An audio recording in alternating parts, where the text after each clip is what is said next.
Welcome to Bedcrime Stories podcast. I'm your host, T. If you like all things true crime, if you like it delivered in a peaceful, tranquil manner, if you like it clear and concise without drama, then I highly recommend you subscribe. And if you like what you hear, please smash the like button. It's a free way you can help. And now, without further ado, let's dig in. When a loved one dies, a part of your world suddenly goes silent forever. This is especially true when a child passes away. And if it's an only child, the silence can be on the cusp of unbearable. When Josh and Sandee Greenberg learned that their 27-year-old daughter, Ellen, had died, it was as if all the color in the world suddenly faded away.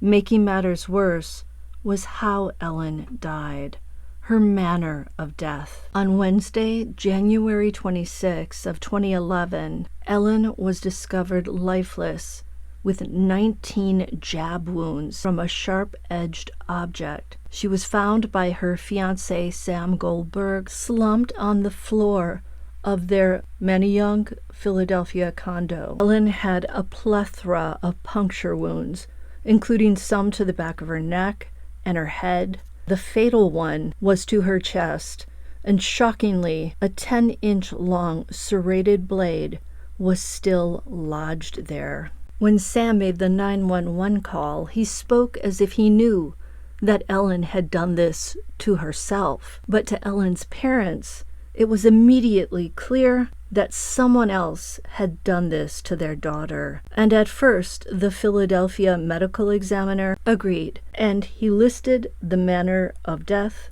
as homicide. As shocking as Ellen's death was, it was perhaps even more shocking when the medical examiner suddenly changed his mind. Without any heads up to Ellen's parents, the Greenbergs, the medical examiner suddenly changed the manner of death, stating that Ellen had done this to herself, and it was, therefore, an unaliving, which, based on the wounds to her body, made zero sense to the Greenbergs and to a lot of other people. 13 years have passed since that January day in 2011, and still Ellen's parents are embroiled in a battle to get to the truth and to clear their daughter's name. Now, this is sort of a he said, they said type of case, the he being Ellen's then fiancé, Sam Goldberg, and the they being Ellen's parents, Josh and Sandee Greenberg. Sam Goldberg has always pushed the narrative that Ellen did this to herself, as in she unalived herself. Josh and Sandee, on the other hand, have been vehement from day one that Ellen would never do such a thing to herself. And they've also argued that many of the wounds would have been impossible for Ellen to inflict on herself, namely the ones to the back of her neck. Strangely, Philadelphia law enforcement has gotten behind Sam Goldberg. They agree that this is a case of an unaliving, supporting the Greenbergs' theory that this is a case of homicide. Are myriad experts, including the late Cyril Wecht, a renowned forensic pathologist, a retired detective named Tom Brennan, another respected forensic pathologist, Dr. Wayne Ross, and many more. In fact, over the past 13 years, the Greenbergs have spent $500,000 to try and prove that their daughter did not die by her own hand. And today they remain as committed to getting to the truth and getting Ellen's name cleared as they did when Ellen first died. This is the mysterious death of Ellen Rae Greenberg, brought to you by Bedcrime Stories and your host, me, T. This tragic tale takes us back to the late afternoon on a Wednesday, January 26th, of 2011. Ellen Greenberg is home early from her position as a first-grade teacher at Juniata Park Academy. Outside, a blizzard is blanketing the area in a thick white carpet of snow and making the roads treacherous. Beautiful brunette with sparkling brown eyes, an olive complexion, and a megawatt smile. Ellen lives with her fiancé, 28-year-old Sam Goldberg. Their condo is on the 6th floor of the Venice Lofts in Manayunk. Sam works as a TV producer for NBC Sports. As the snowflakes swirl outside, Ellen is busy in the kitchen, washing blueberries and slicing an orange. Sam is walking back to the condo after a workout session of 30 to 45 minutes in the complex's downstairs fitness center. Now, when Sam puts his key in the condo's door, he finds the door bolted shut from the inside. The door is locked. So he does what anyone would do. He starts knocking on the door, assuming that Ellen is going to let him in. Well, when that doesn't work, he calls her cell phone and he texts her, but she still doesn't respond. Sam isn't sure if he should be pissed off or worried. Frustrated and out of options, Sam decides to force his way in. He basically breaks in the door. I mean, it seems like a sort of over-the-top way to handle this. Break the door? I mean, it really hasn't been that long, so why is he so convinced that he has to break the door down? And break down the door he does.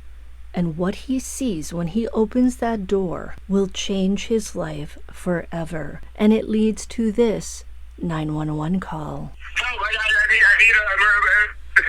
I just walked to my apartment. My fiance's on the floor with blood everywhere. What is the address? 4601 Flat Rock Road. Please come. Help. 4601 Flat Rock Road. Is this a house or apartment?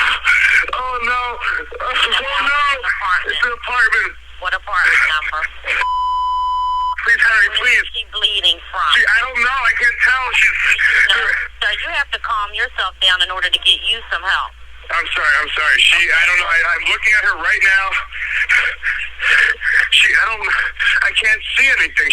There's nothing broken. She's bleeding. Ellie! You don't know where she's bleeding from? Can't tell where the blood's coming from? I think her head. I think she hit her head, I think. But it's everywhere. Okay, it's everywhere. You think she might have fallen? Do you know what happened? She may have slipped. There's blood on the table. Her face is a little purple. Okay, hold on for rescue for her. Stay on the phone.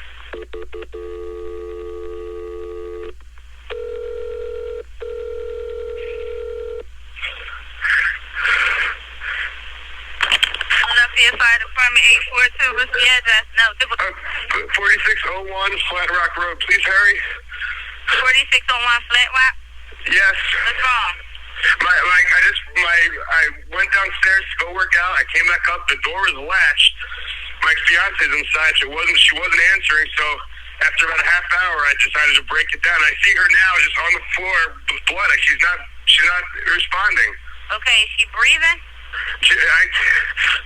Look at her chest. I need you to calm down, and I need you to look at her chest. It's really. I really don't think she is. Listen to me. Someone's on the way. Look at her chest. Is she flat on her back? She's on her back. So I bring her. Look at her chest and tell me if it's going up and down, up and down.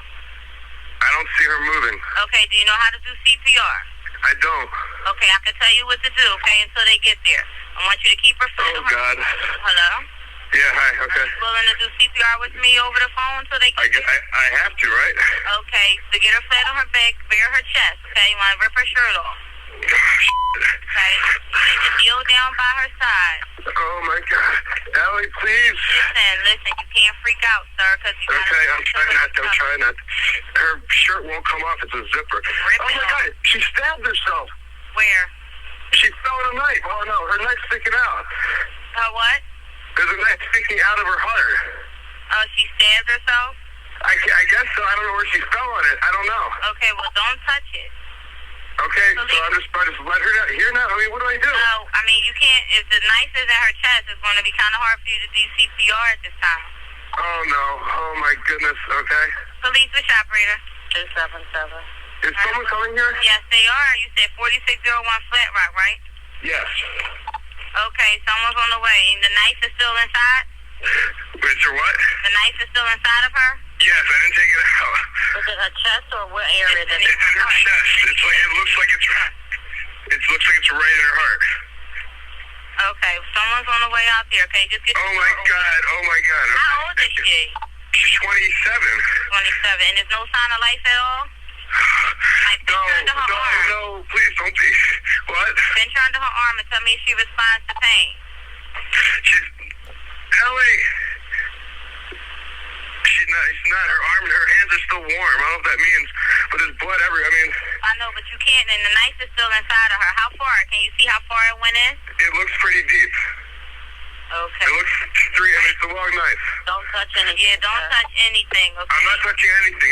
I can't believe this, though. So wait, it was just you there with her? We're the only ones here.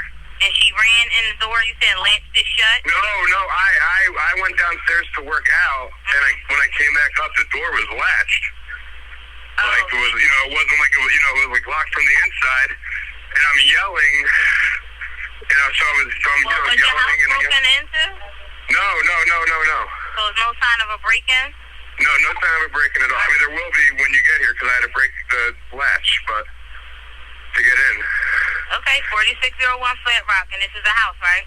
It's an apartment. Apartment. Okay, that'll help. Oh my God. All right, thank you. Mm-hmm. Bye.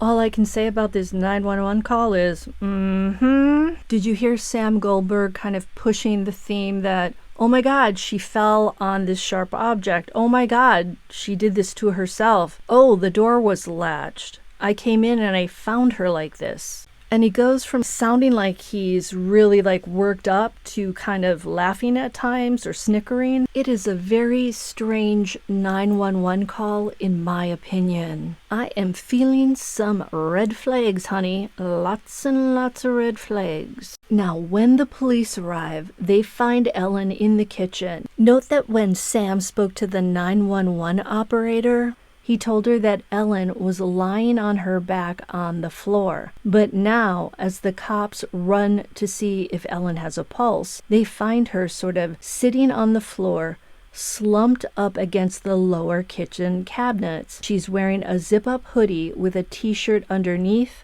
pants, and a pair of warm, cozy Ugg boots, the perfect attire for a winter's day. In her left hand, Ellen is clutching a white towel, and her right hand is balled up in a fist, and nearby is a pair of eyeglasses on the floor. Ellen's clothing and body have been clearly punctured by a very sharp object, and it looks like that object is still lodged in her chest. There's blood on her head, neck, hands, clothes, and on the floor. There's also some blood on the sole of one of her boots. Tragically, there's no need for an ambulance because it's obvious that Ellen is deceased. At 6:40 p.m., Ellen is officially pronounced dead. As detectives scour the scene, they immediately notice a block set of sharp-edged objects on the counter. I think everybody's got that same block set of sharp objects. So the block is on its side, and two of the objects are spilling out of it. Curiously, there's also a strainer on the counter filled with blueberries and orange slices, and it all looks fresh. It seems to indicate that Ellen was preparing a fruit salad when whatever befell her occurred. On the countertop are a few drops of blood, but none of the sharp objects in the sink have blood on them. The officers from the Philadelphia PD notice that the two-bedroom condo is absolutely immaculate. Everything seems to be in its place, which makes a robbery seem unlikely. Also, Ellen's purse is still inside, 3 computers are still there, as is her engagement ring. If this was a break-in, you'd think those valuables would have been taken. Detectives don't see any signs of a struggle, no furniture is overturned, Ellen doesn't appear to have any defensive wounds. Note that there are 2 ways to enter the condo, the front door, and from sliding doors leading from a small balcony inside. But the snow on the balcony is undisturbed. There aren't any footprints or tracks in the snow. And remember, the condo is on the 6th floor.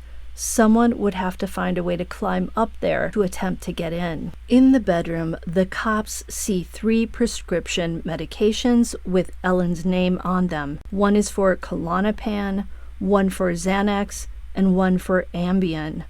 The medications were prescribed by a psychiatrist named Ellen Berman.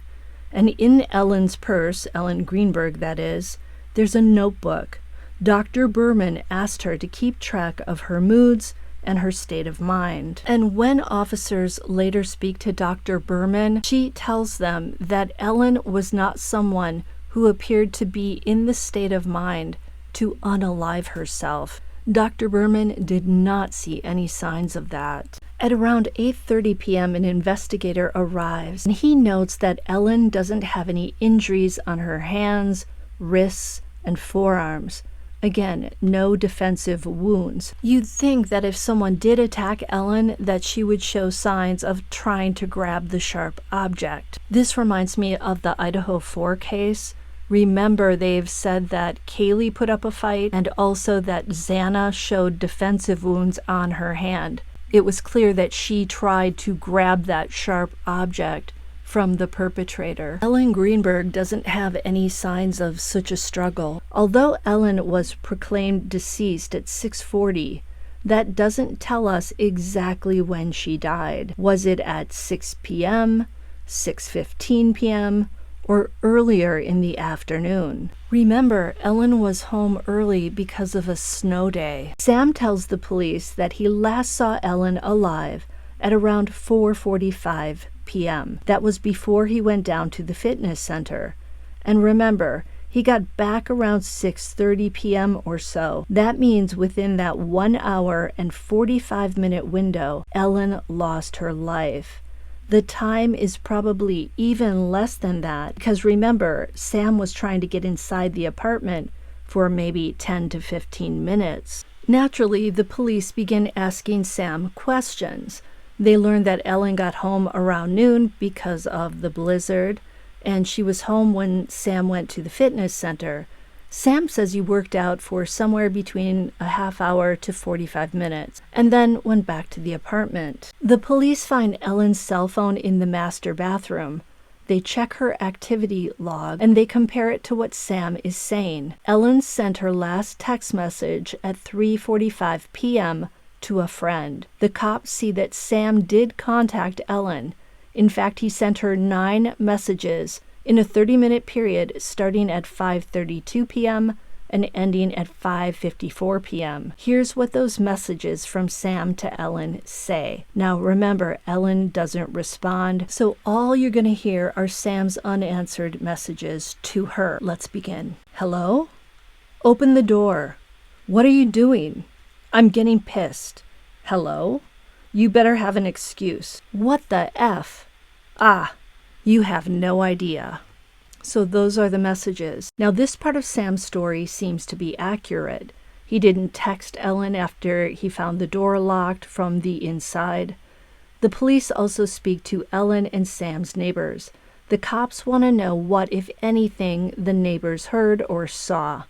By the way, this apartment complex has a security guard at the front desk. There are also security cameras throughout the complex to see everybody's comings and goings. Doors are opened with a key card. What's surprising is that the neighbors say they didn't hear anything. No arguing, no doors slamming, no sounds of Ellen being attacked. As the police are cobbling together a puzzle of how this happened, it seems like they're being influenced by Sam's story and his claims, because by that night, the cops quickly conclude that Ellen unalived herself. They factor in 1, the way Ellen was alone inside the condo with the door bolted from the inside. 2, the lack of footprints or tracks in the snow on the balcony. And 3, Ellen's medications for anxiety. Now, in my opinion, this is a shocking conclusion to already be making by the evening on January 26. That's the same day that Ellen died. Think about it.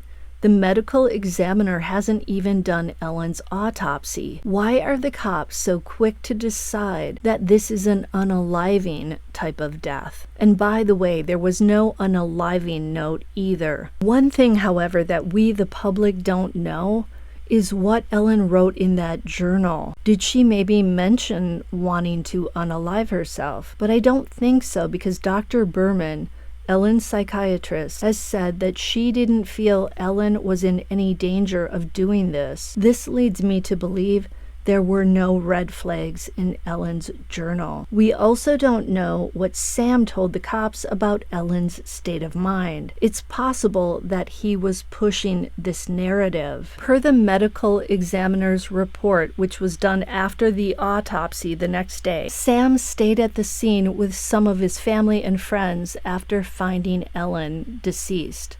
This act of staying there seems to have influenced the cops and the medical examiner.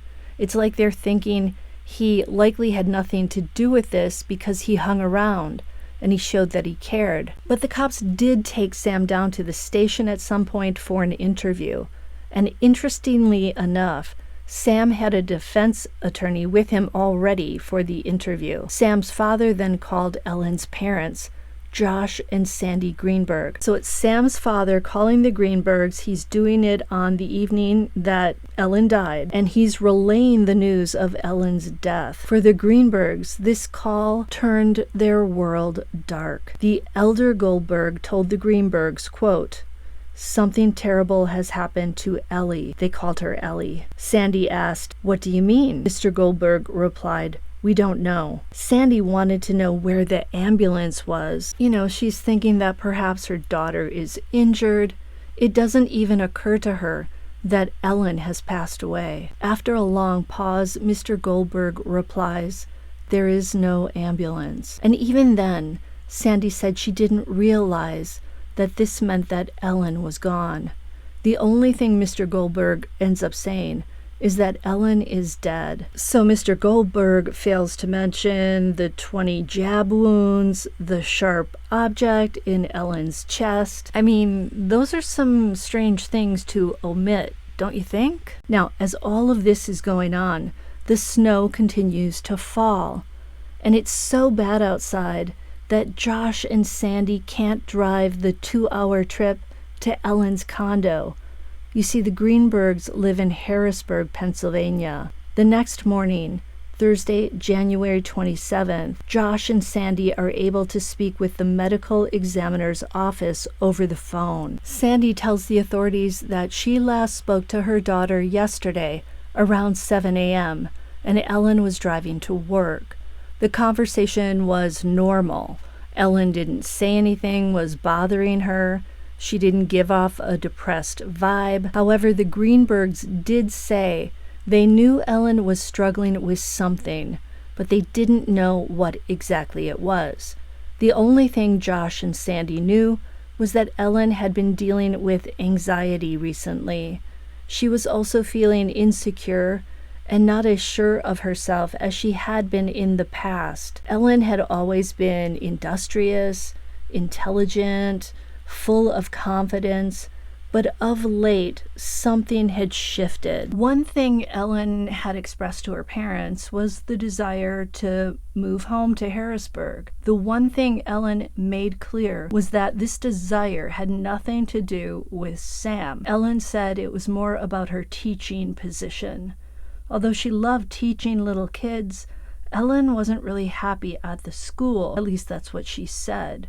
She mentioned feeling overworked, stressed.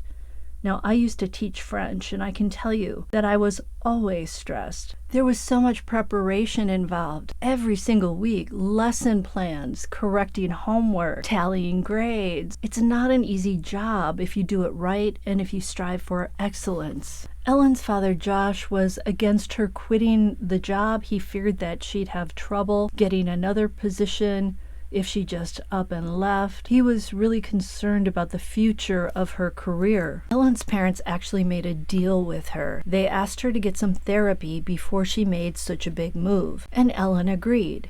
This is why she was seeing Dr. Berman. Note that Ellen's wedding to Sam was still set for August of 2011, and she had not said anything about breaking off her engagement. Save the date cards had in fact just been mailed before Ellen's death, and she had her dress as well. Why is this case giving me Nicole Brown Simpson vibes? Remember how her parents claimed they'd never seen any concrete evidence of OJ using DV on Nicole? They made it sound like Nicole kept her dark secrets to herself, perhaps not wanting to upset her parents. Now, this is just me speculating about Ellen and Sam, by the way. Parents tell law enforcement that they had no worries about Ellen and Sam. The relationship seemed healthy to them. They didn't have any knowledge of any DV or emotional abuse or verbal abuse. And in December, a month before Ellen died, Josh and Sandee had taken Ellen and Sam on a tropical vacation, and all went well. Dr. Marlon Osborne, the associate medical examiner, began Ellen's autopsy at 9 a.m. on Thursday. Dr. Osborne finds multiple wounds from a sharp object on her chest. He finds 10 more wounds on the back of her neck. There's also a wound on her stomach and a large gash to the back of her head. I mean, just looking at all these wounds, it's hard to imagine a person being able to reach back and inflict those wounds. It is also extremely rare for somebody to do themselves in with a sharp object. That's a very painful way to go, and it's very hard for somebody to actually do that. Yes, I know Juliet did it in Romeo and Juliet, but again, that's a drama. In the initial report from the police who arrived at Ellen's condo, there's no mention of these wounds. Note that some of the wounds are not very deep, 0.2 centimeters deep, for example. Most of the wounds on the back of her neck are shallow like this. The others, however, are deeper, and the fatal injury is the one to Ellen's chest, the one where the sharp object was still in her chest when the police arrived and when Sam arrived. It was 4 inches deep. Ellen has 19 wounds from a sharp object and that one large gash to the back of her head. And by the way, that sharp object in her chest was a 5-inch serrated sharp object with a 5-inch handle. But what's weird is that Dr. Osborne writes in the autopsy report that all of Ellen's wounds have smooth edges. Another disturbing finding are many bruises on Ellen's body, and they all appear to be in varying stages of healing, which would seem to indicate that Ellen sustained whatever injuries caused the bruises on different days, perhaps different weeks, and they were mostly on her arms, her legs, her wrists, and her stomach. So how did Ellen get these bruises? They couldn't possibly all be from the day she died. Dr. Osborne finishes the autopsy at 11 a.m. and he rules Ellen's death a homicide. While it's shocking to Ellen's parents, the ruling makes sense. They never even for a second thought that their daughter would unalive herself. So at this point, the Greenbergs are on the same page with the medical examiner. The problem now, though, is that the police had already decided that Ellen did this to herself, and they made that decision on the night Ellen died.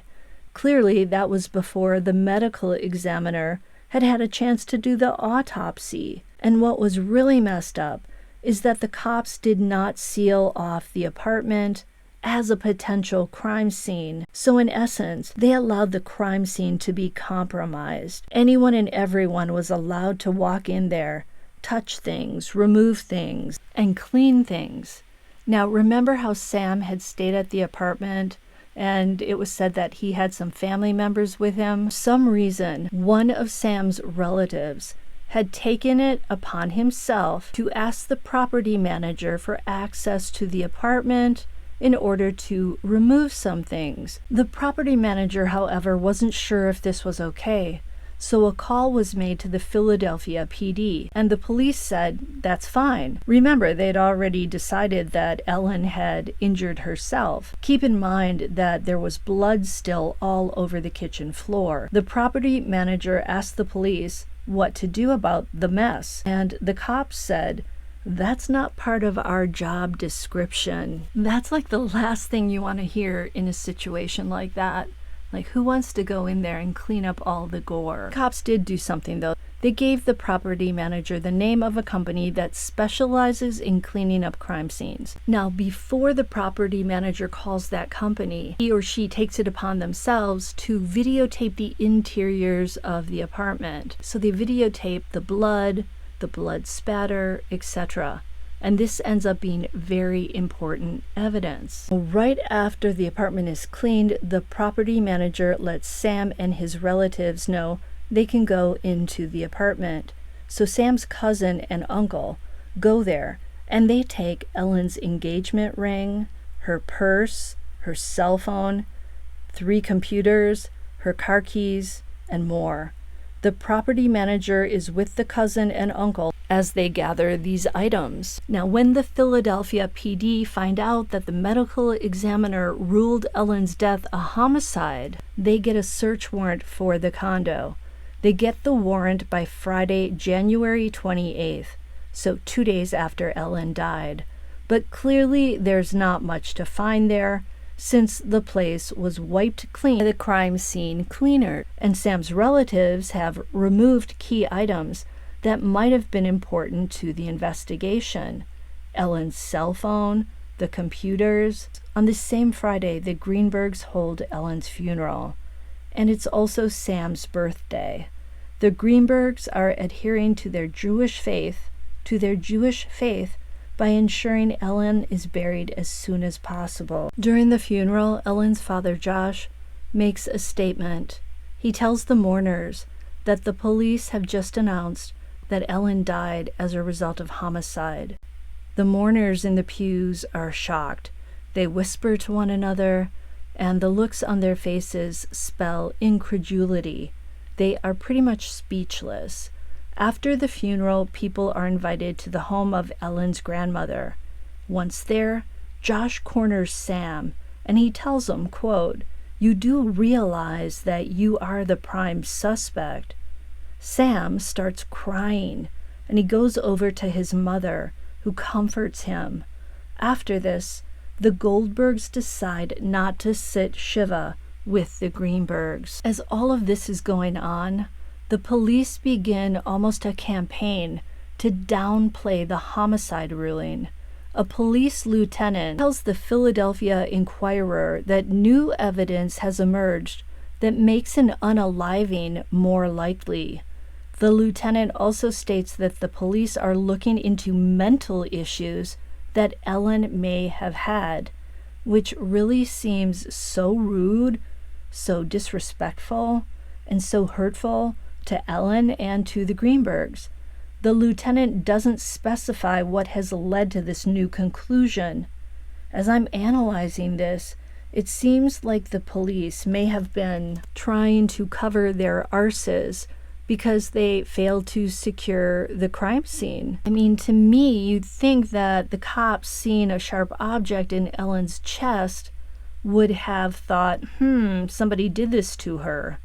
Not like, oh yeah, she did this to herself. And even if they thought she did it to herself, you think they would err on the side of caution, tape off the apartment, and keep it pristine just in case. So now we're up to Saturday, January 29th in the story. This is when Sam's uncle, James, who was an attorney at the time, turns up at the police station, and he brings the computers from the condo. And in the meantime, the police had subpoenaed Ellen's psychological records from Dr. Berman. Dr. Berman told law enforcement that Ellen was a new patient who was seeking treatment for severe anxiety, which she'd been suffering from for several weeks. Ellen had also expressed to Dr. Berman having trouble at work, and she felt overwhelmed by the job. What Ellen wasn't saying was that she was thinking of unaliving herself. Ellen also did not say that Sam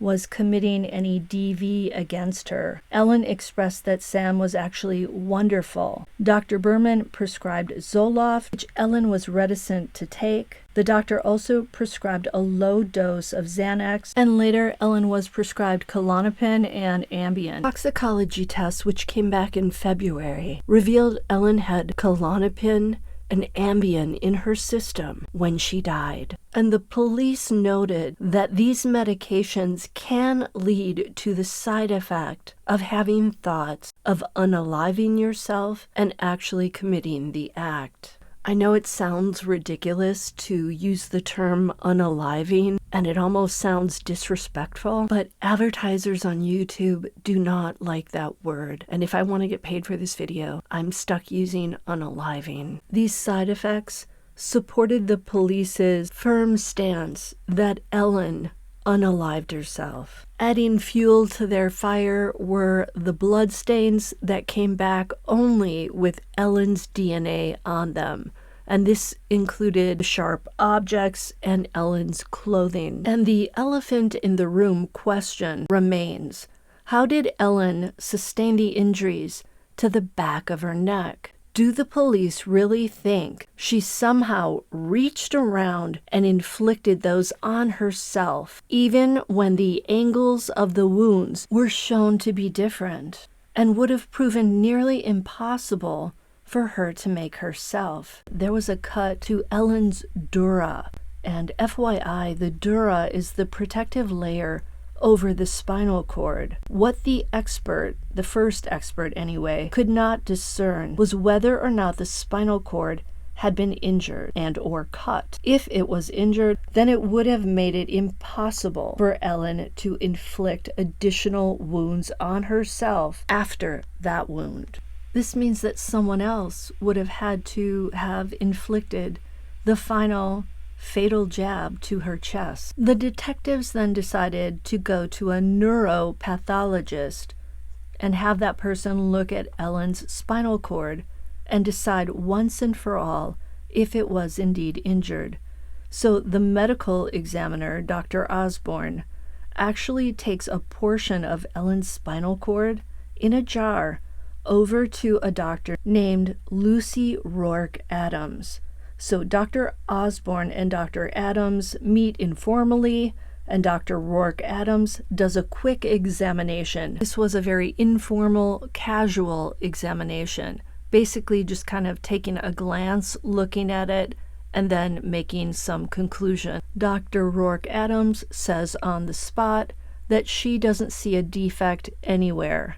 And in fact, Dr. Rourke Adams doesn't even write a formal report. She tells Dr. Osborne, yes, the dura was cut, but no, the spinal cord was not severed.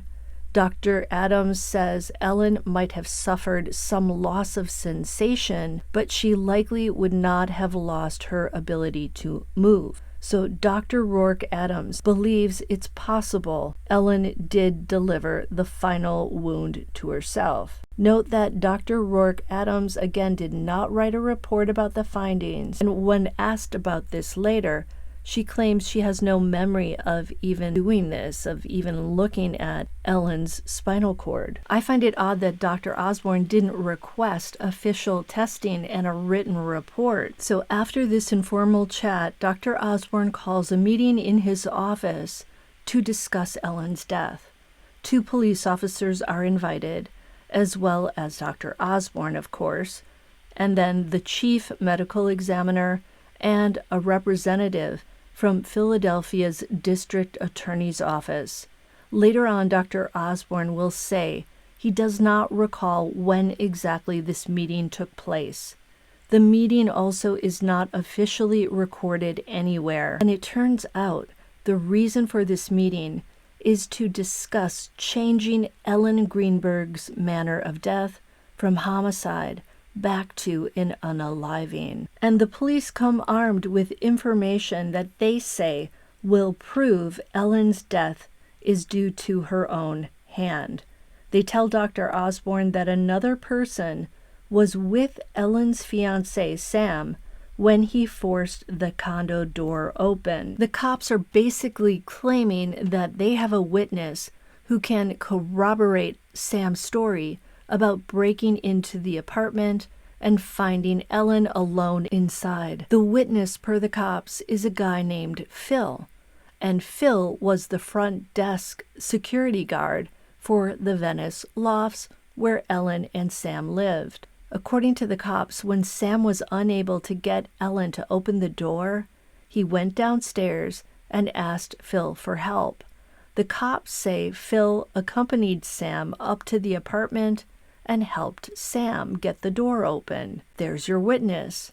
Now, the police say they know this because Sam told them so. And based on this witness, Dr. Osborne announces in March of 2012 that he is changing the manner of death, and he's changing it back to an unaliving, as in Ellen did this to herself. But here's the rub.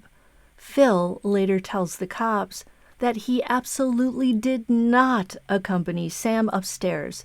Phil refused to leave the front lobby, and that's because it was company policy for the security guard to remain downstairs at that desk. So Dr. Osborne changed the manner of death, partially because of this erroneous information. What's upsetting is that Sam clearly lied about having this witness. I mean, either Sam lied about Phil being with him, or Phil lied to the authorities about not accompanying Sam upstairs. And I'd have to say that Sam has more reason to fib, allegedly, than Phil does. You know what I'm saying? Phil doesn't have any skin in this game. He's just the security guard from downstairs. Now, as all of this stuff is going down with the medical examiner, Ellen's parents are hearing from some of her friends that her relationship with Sam was not all rainbows and unicorns. For some reason, when I learned about this, I just thought about Nicole Brown Simpson and OJ. You know, how she kept everything a secret. Apparently, Ellen had been a very confident, very independent female before dating Sam. And her friends had noticed that she'd begun having to always ask Sam before she agreed to do anything. You know, make plans, go out to dinner. It was always, well, let me check with Sam. Before Sam, Ellen had proven herself to be a leader. She'd achieved some major accomplishments. For example, she obtained 2 master's degrees while she was teaching full-time. Ellen met Sam, who was a TV producer for NBC Sports, on a blind date in 2007. The date had been set up by a friend's mother. And per Ellen's parents, Ellen fell for Sam immediately, and after dating for several years, they moved in together. Sam proposed in June of 2010. And by all accounts, Ellen was over the moon. This was the guy of her dreams. Now, Ellen's parents, after hearing about Ellen's change in personality, began to question whether their daughter had complained about her job in order to find a way to escape from her life in Philadelphia with Sam to the safety of their home in Harrisburg, Pennsylvania. And the Greenbergs also felt that Sam and his relatives were acting sort of weird. Like, why did Sam's uncle and cousin remove Ellen's possessions from the condo? And why didn't they tell Ellen's parents about these items at the funeral and hand them over to them? Her purse, her cell phone. Note that the day after Ellen's funeral, Sam's uncle took the computers to the police. Finally, when Ellen's personal belongings are returned to her parents, the Greenbergs find a gas station receipt from the day Ellen died. The receipt had a timestamp of 1:26 p.m. Ellen had filled her gas all the way up. To the Greenbergs, this was yet another reason not to believe the unaliving theory. I mean, who buys pricey gas for their car if they're planning to say sayonara to life? Another interesting detail about Ellen.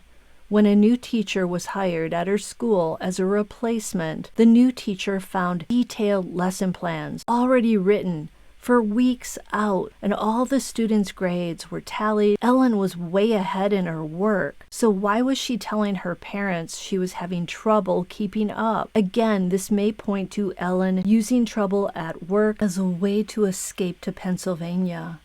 Perhaps Ellen was afraid that Sam would find out she was plotting an escape. The experts always say that the most dangerous time for a woman who's in a DV situation is when she attempts to leave. But I have to say allegedly, and this is because Sam Goldberg hasn't been charged with any crimes. But then again, you could look at Ellen's lesson plans and think, well, maybe she was getting all her affairs in order before she harmed herself. It's impossible to know without Ellen being here to tell us. But Ellen's parents felt strongly that their daughter was done in when they got to the point where they felt law enforcement and the medical examiner were not listening to them and not doing a thorough investigation.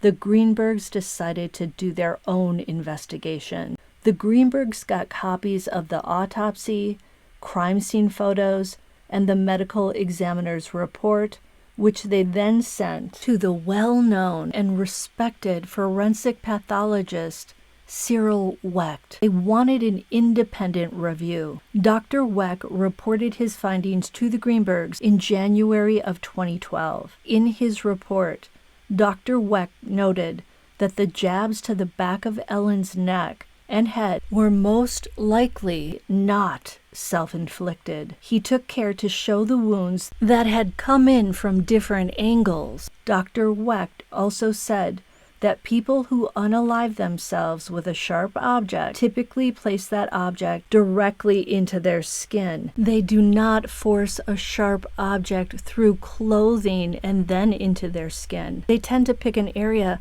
that is not covered by fabric. The throat, the wrists. The wounds to Ellen's chest were through her clothing. Dr. Wecht concluded that Ellen's death was strongly suspicious of homicide. Bingo. Dr. Wecht agreed with the Greenbergs as well as the initial ruling of the medical examiner. Remember, initially he said it was a homicide. The Greenbergs then hire a lawyer to help them get Dr. Wecht's report into the right hands in the Philadelphia PD. In the spring, the Philadelphia DA's office brings them in for a meeting. However, nothing changes after the meeting. Then the Greenbergs' lawyer drops off the case and a new lawyer is hired, a former attorney general in Pennsylvania who agrees to take the case pro bono. The Greenbergs also get a private investigator for free. The PI suggests that Ellen might have died through a blitz attack. Blitz attack victims often don't have the time to even try to defend themselves, so this could explain why Ellen had no defensive wounds. She was likely completely surprised by the attack. This is when the Greenbergs file a public records request for the police case file, but the cops refuse to release the records. They do, however, allow the Greenbergs to come in and look at some records, not all, on site. But the caveat is they can't copy anything, can't take any photographs. The Greenbergs' journey toward truth and justice goes on for years. They come up against brick walls that they have to find a way through, and they do. They are absolutely not willing to give up. Fast forward to 2015, a Philadelphia homicide prosecutor named Guy DeAndrea agrees to look at Ellen's case files. Someone who knew the Greenbergs asked Guy to help them. He is able to access everything in the case files, not just some records. And Guy ends up agreeing that this looks like a homicide. And one of the key pieces of evidence that he sees is video footage from the security cameras at the Venice lofts. The camera footage shows the hallway to the fitness center, and the only people who entered and exited on the day that Ellen died were residents. There were no outsiders. Ellen's fiancé, Sam Goldberg, got to the fitness center around 5 p.m., and he was there for a half hour before returning to his and Ellen's condo. Note that there are only security cameras in the common areas of the complex. This means there's no camera on the 6th floor outside Ellen and Sam's condo. However, there is a camera in the building's lobby, and it shows Sam going to the front desk and speaking to Phil, the security guard. Remember, Phil is the guy Sam told the police was with him when he broke the door down into the condo. When the private investigator looks at the footage from January 26 of 2011, the day Ellen died, he sees that Phil never left his post in the lobby. He did not accompany Sam to the 6th floor. This means there's no witness. So this is a shocking thing to see, because the police have been claiming for years that Sam had a witness with him, Phil, when he broke into the condo. This security footage proves that Sam was lying about that witness. And Phil, by the way, tells the PI that he refused to help Sam because of company policy. Phil said he had to tell Sam this repeatedly. No, I can't leave the desk. Sam has no witness, and now it's clear that he lied about this critical detail. Not a good look. So why did Sam lie about that? Sam was alone when he found Ellen. So why did the police tell the medical examiner, Dr. Osborne, that there was a witness with Sam? And by the way, when the PI saw the lock on the door to the condo, he noticed that it did not look like anything much was broken. The PI then Googled how easy is it to open this type of inner bolt from the outside. And it turns out there are many easy ways to open a bolt like that, meaning to unlock the door from the outside. This is a eureka moment. It turns out that a perpetrator could get in from the outside using a metal clothing hanger, for example, and could then leave and rebolt that lock to make it look like no one got in. By the way, the Greenbergs also hired a number of other forensic pathologists. One of them is Dr. Wayne Ross. And Dr. Ross is able to look at a preserved section of Ellen's spinal cord. And he concludes that Ellen's cranial cavity had indeed been punctured by a jab. That injury would likely have led to Ellen becoming unconscious, which means she could not have jabbed herself after this. This means that some of Ellen's wounds had to have been done by somebody else. Dr. Ross also finds evidence that someone put their hands round Ellen's neck and squeezed, if you know what I mean. Dr. Ross points out a mark at the front of Ellen's neck that appears to be from a fingernail, and he also finds bruises under and on the side of her neck. Dr. Ross also states that the various bruises on Ellen's body are consistent with a DV situation, as in someone using their hands on Ellen. Dr. Ross concludes that all the evidence points to homicide. The Greenbergs also hire a blood spatter expert who concludes that blood pattern evidence indicates that Ellen's body was moved after she died. The cops found Ellen sort of sitting up, slumped against the lower cabinets, but in crime scene photos, there's a line of blood dripping horizontally across her face back toward her ear. That direction of the blood would not have happened if Ellen was sitting up. It would have gone down. It wouldn't be horizontal. In the end, all of the experts hired by the Greenbergs conclude Ellen most likely died by homicide. Now, you would think all of this would be enough to get the medical examiner in Philadelphia to change the manner of death. But no, the police say they have new evidence supporting an unaliving. They point to text messages between Ellen and her mother shortly before her death. The cops say the texts show that Ellen was suffering from serious mental distress around the time of her death. The cops further state that there were unaliving-themed searches done on Ellen's computer between December 18th of 2010 and January 10th of 2011. And some of the searches were for painless unaliving methods and also methods of unaliving. Well, this is all very odd because back in 2011, the investigators' report stated that nothing related to unaliving was found on either of Ellen's laptops. But let's think back now. Remember, the chain of custody was broken with those computers because Sam's uncle and cousin removed them from the condo and then days later handed them over to the cops. The private investigator also could not find Dr. Rourke Adams' report on her opinion regarding Ellen's spinal cord being cut. When asked about this, Dr. Rourke Adams claims she has no memory of looking at this spinal cord, no memory of telling Dr. Osborne anything. Have you guys ever heard the expression, the blue wall of silence? This phrase is used to denote the informal code of silence among U.S. police officers. It seems like there's a blue wall of silence for some reason in Ellen Greenberg's case. Why? Why do the Philadelphia PD seem so rigid and so immovable when it comes to Ellen Greenberg's manner of death? 13 years, that's how long the Greenbergs have fought to get the manner of death changed back to homicide, or at least to undetermined. Now, critics of Josh Shapiro and the Philadelphia PD and the Attorney General's office have claimed that Shapiro has connections to Sam Goldberg's family.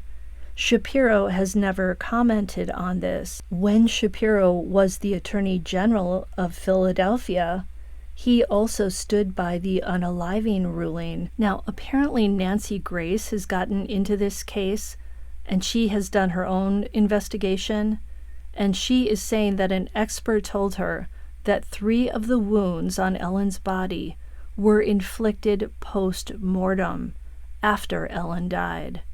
And Grace's investigation has also uncovered that a lawyer present at the meeting with the medical examiner has been given immunity now in the case.